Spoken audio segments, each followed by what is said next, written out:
Hi everyone, my name is Kenna Magana, and today we are going to walk through purposeful planning to prepare for the leap.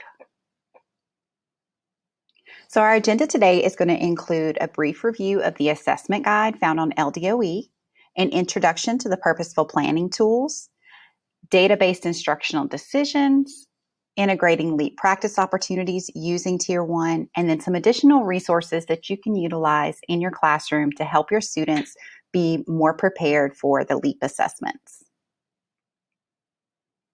So first, let's take a look at the assessment guide. This is located on the Louisiana Believes website, and it's intended to assist you with understanding the LEAP 2025 assessment for your particular grade level. So let's explore what this document looks like. So when I go to Louisiana Believes,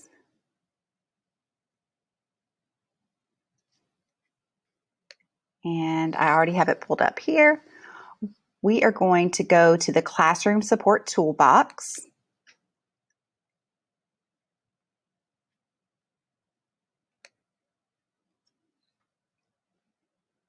It's just going a little slow today.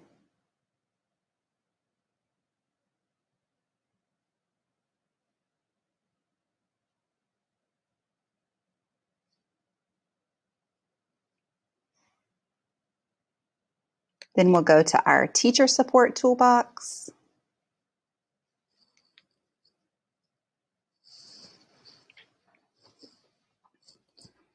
And right here under Assessment Resources, you'll see Assessment Guides.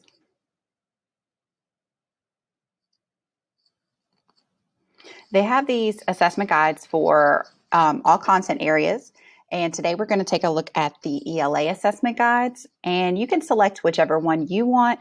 I'm just going to pick any random grade level to take a look at it.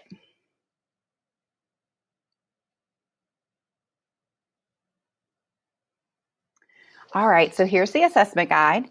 In this, you have the purpose of this guide, the assessment design, reporting categories, test administration. You even have sample test items, resources, and then there's some additional information in the appendix. So first, I want to show you right here where it talks about the goals of English Language Arts. You have links right here to the Diverse Learners Guide and the supports flowchart. Now, I know that the Diverse Learners Guide is pretty specific to guidebooks. However, the supports flowchart is something that can be utilized with any curriculum, and it just really tells you, hey, if you're seeing this in your students' work, it means this, and try doing this to support them. So it's not specific to any curriculum and can be used by anyone. All right. So we see the assessment design.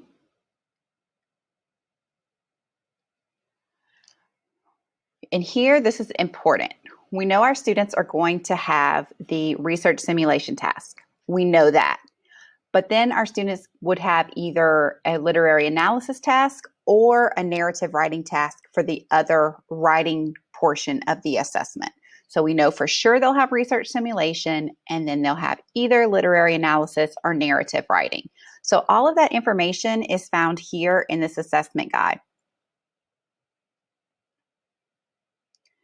You're also going to see a little bit more about the assessment design. What does this specifically look like at your grade level?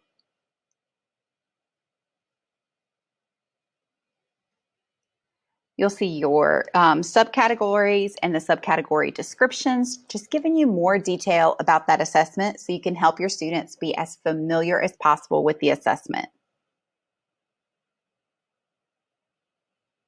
You see our achievement level definitions. Those are the same ones that we've been using for the last several years. So unsatisfactory, approaching basic, basic, mastery, and advanced. You also have information about the test administration. How long will this test be? How long is each session? What does that look like for your students?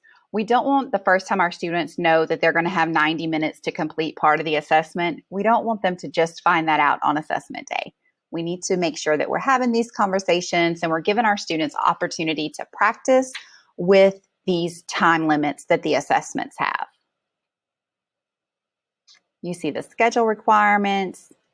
Here you see the online tools. We're going to talk more about this later, but it's really important that you take a look at what this is and know how to utilize this in your classroom. But like I said, we're going to come back to this a little bit later. You see the permitted testing materials, the item types. These are also really important for us to make sure that our students understand the type of, specifically the technology enhanced items that they're going to see. We want them to know what they do, how they engage with those type of questions. And then you see the scoring. So there's a lot of very important information in this document. And as you can see, it's 19 pages. So there are lots of pieces of information in here for you. And I recommend going through it. You can go through it as a grade level or even as a department and just analyze it to be able to make instructional decisions using this guide.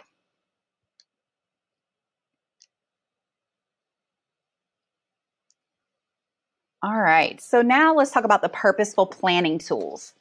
These are tools that our department came up with a couple of years ago, and they will help you plan out a whole unit, and it allows you to identify specific areas of support. And you can intentionally plan for specific lesson components. So let's say you've examined the assessment guide and you want to make sure that you give your students opportunity to practice. Well, you need to plan for when that practice is going to happen. So looking at the purposeful planning tools, you can identify where is a good spot for me to give my students the opportunity to practice with these tools. Once they've had the opportunity to practice, when can I give them an assessment and implement some of these tools in their assessment to give them another opportunity to practice? It's kind of a low stakes opportunity so we can gauge their standards mastery, but then also give them that additional practice with their tools. So the purposeful planning tools are found on the curriculum and instruction page in Canvas. So if you don't already have this in your Canvas, you would go to courses and you would just search curriculum, and you want to make sure that you get the one that says 2020-2021. So in this course, I want to go down to here where I can select my grade level. And just to be consistent, because I looked at 8th grade last time, I'm going to go to ELA, middle, so grade 6 through 8. And here, under content resources, we have several resources that could help you with planning and instruction. Specifically, the purposeful planning and instructional support. You'll see here for ELA, we have 2 different things that say purposeful planning. One is the template, so that's actually where you can type and it has some information right there on it for you to use. And then you have this other document that's a purposeful planning guide, and it kind of walks you through the process of planning and kind of certain questions that you should be asking and things that you should just be planning for. So on here, if we go down,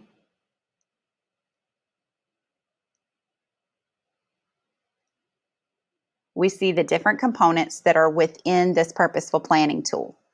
So as you're going through and as you're planning, so as you are, annotating your lesson, here for number 2, it says identify appropriate instructional moves to ensure student engagement.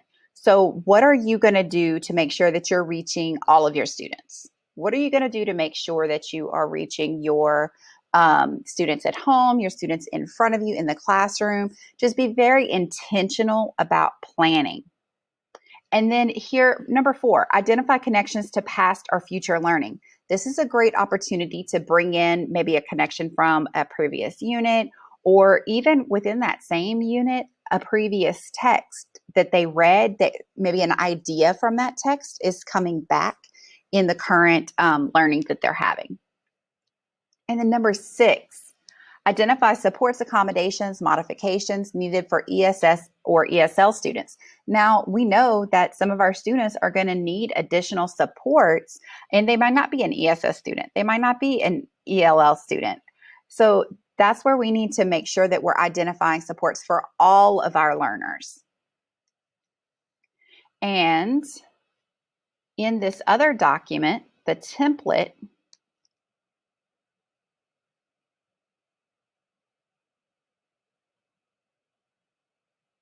you're going to see some additional information on here. So you have links to our pacing guides, you have the standards linked there, the digital resources in Clever, you have your rubrics linked there.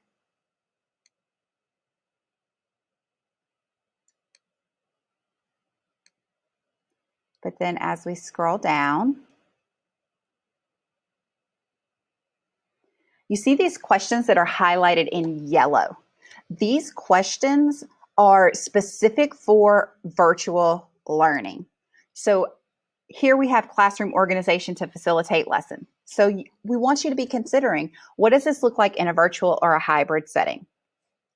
It just kind of helps you walk through this planning process. And we know that there are a lot of things that look the same in our current educational situation. However, we know that there are a lot of big differences, and we need to make sure that we're planning for those. But we can utilize this along with our assessment guide to make some really intentional instructional decisions to guide our students' learning.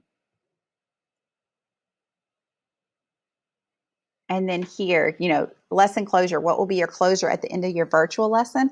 Well, how could you implement something from the assessment guide into this closing? What would that look like for your virtual students, and what would that look like for your face-to-face students? Just really giving you some guiding questions to help you as you're walking through the planning process. But I also want you to make sure that you're keeping that assessment guide in mind, keeping that information from there. We're not teaching our students, we're not teaching to the test. We're teaching our students. We're teaching them how to engage with material. We're teaching them how to engage with content while we are preparing them for this very important assessment that they're going to be taking in the spring. All right.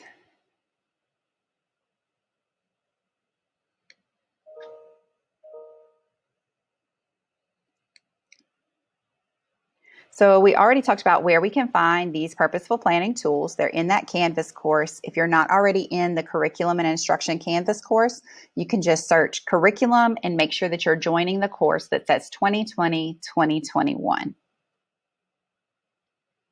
So in addition to using our assessment guide and using our purposeful planning documents, we also need to look at what our data is telling us. And we need to consider, what are we using to track our data? What data are we tracking specifically? And what instructional decisions are you making with the data that you have? So this would look different with the different curricula. So let's say you are a My Perspective school. You can utilize the online assessments in My Perspectives, and it's going to track your students towards standards mastery. So let's take a look at what that looks like. Within the My Perspectives platform, I'm going to go and select here. And in my data, I don't have any classes, but if you go here, if you've had your students taking assessments, you are going to be able to see all of your students' data. You'll be able to see not only how did they perform on certain assessments, but how are they performing on specific standards.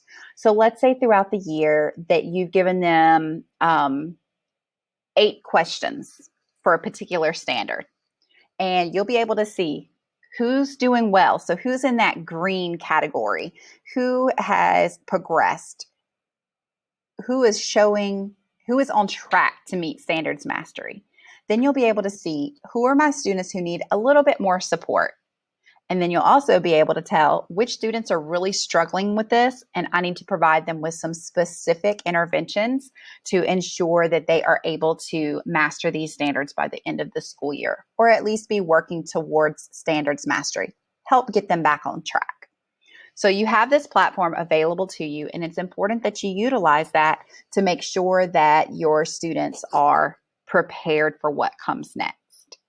Now, within LearnZillion, you do have the opportunity to give your students assessments in there. However, the assessment data tracking that's in there, it's it's in kind of the beta stage. It's not fully developed, and we're not able to see all the data that we would like to see on our students. But we could certainly take those assessments that are within LearnZillion, and we could put them in Illuminate, and we can see, get our students, tracking that data. How are they doing on this standard? How are they progressing? And what students do I need to provide additional supports to?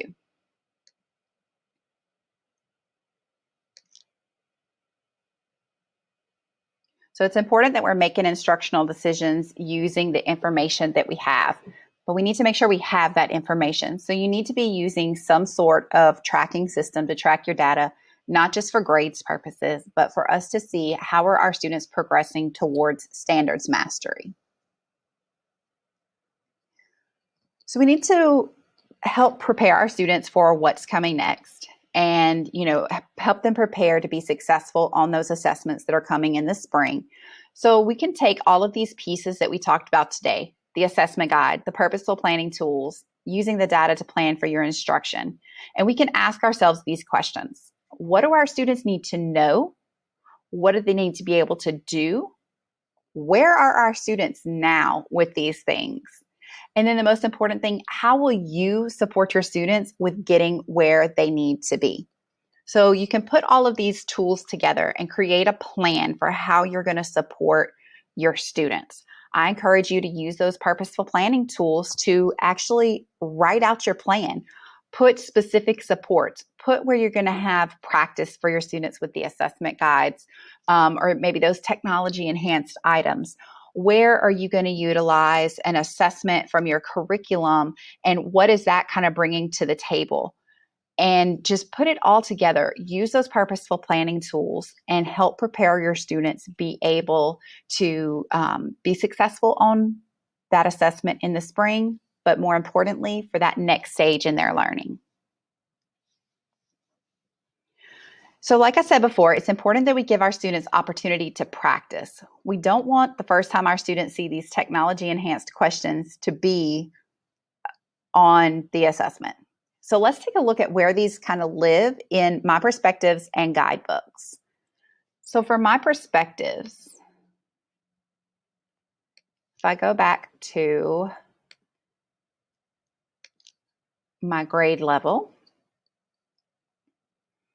if I scroll down to assessments, we see all these different assessments. We've been giving our students their selection test, maybe the extension selection test, our unit test, and we've been, using that information from those assessments to kind of guide our learning. But we want to give our students the opportunity to practice with these tech-enhanced questions.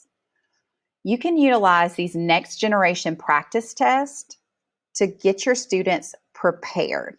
So I'm just clicking on one of the assessments, and I'm going to start it. And you'll see it looks a lot like the assessments that they have. They have a text here that they're going to read, and they're going to have some very leap-like questions. So which word has the most similar meaning to confined as it is used in the sentence? We know that that's a leap kind of question that our students would get.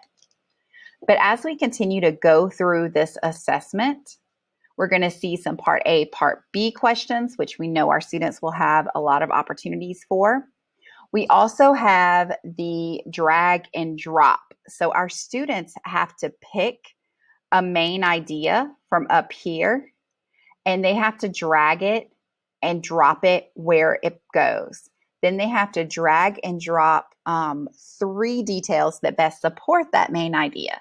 So this is an opportunity for our students to practice with the drag and drop. They also have in here where our students would highlight a text. Here's a multi-select. And going through here, you'll find an opportunity for your students to highlight 3 details in the second half of the excerpt that best characterize Miss Eldon as a strict teacher with strong opinions. Those are the type of tech-enhanced items that we know our students are going to see. They're not going to have that many of them, but the last thing we want our students to do is feel unprepared when it comes to those type of questions on the assessment. We need to make sure that they are fully ready for those type of questions. So that's kind of what it looks like in my perspectives. In LearnZillion, our students do have the opportunity to practice with these assessments. So if we go down here, I'm just going to, just for consistency, I'm going to select grade 8. And I'm going to go to my Flowers for Algernon unit.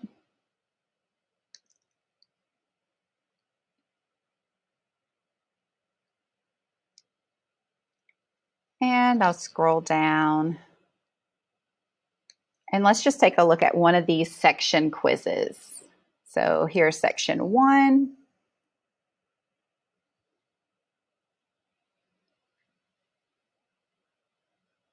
And let's take a look at the type of questions that our students will have in here.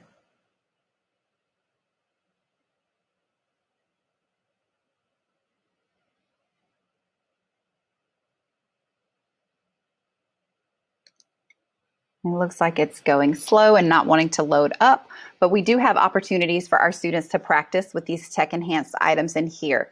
You'll find some questions where they have to drag and drop. You'll find questions where they have to highlight. So these are found within the units or multiple times within each unit where our students take these quizzes. And we do have those tech-enhanced items available for our students to practice with. So here we see a Part A, Part B. Again, Part A, Part B. A synonym, replace the word rude as it's used in the excerpt. We know that's a very LEAP-like question.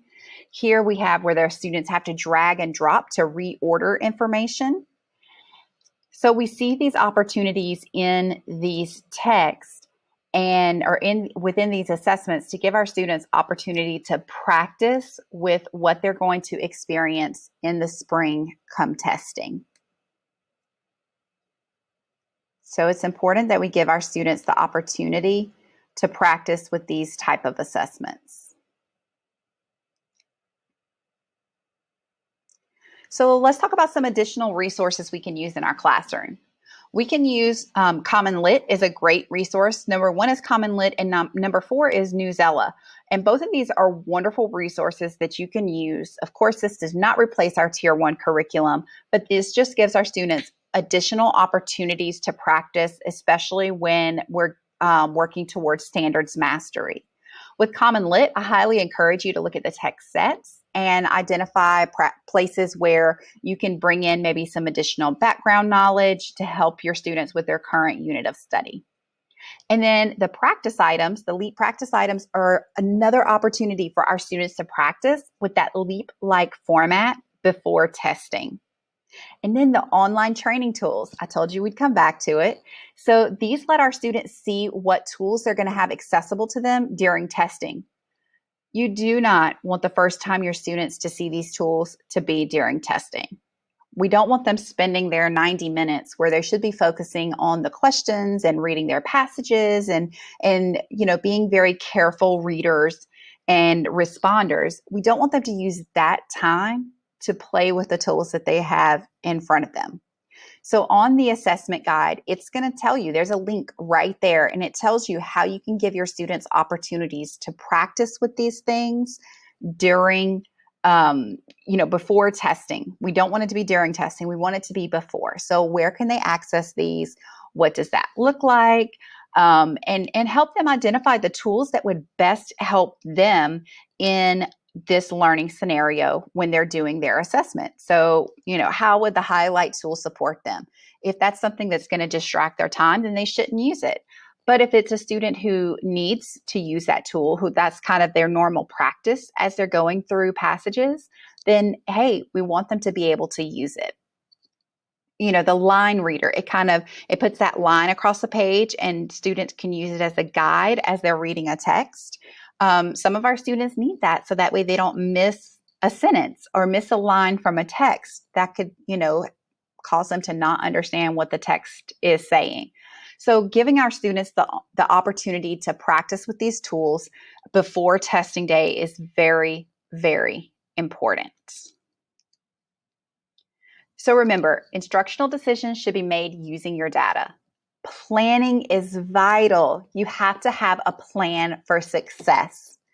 And give your students multiple opportunities to practice before the big test. No surprises come that day. We want our students fully comfortable with what they're engaging with on that day.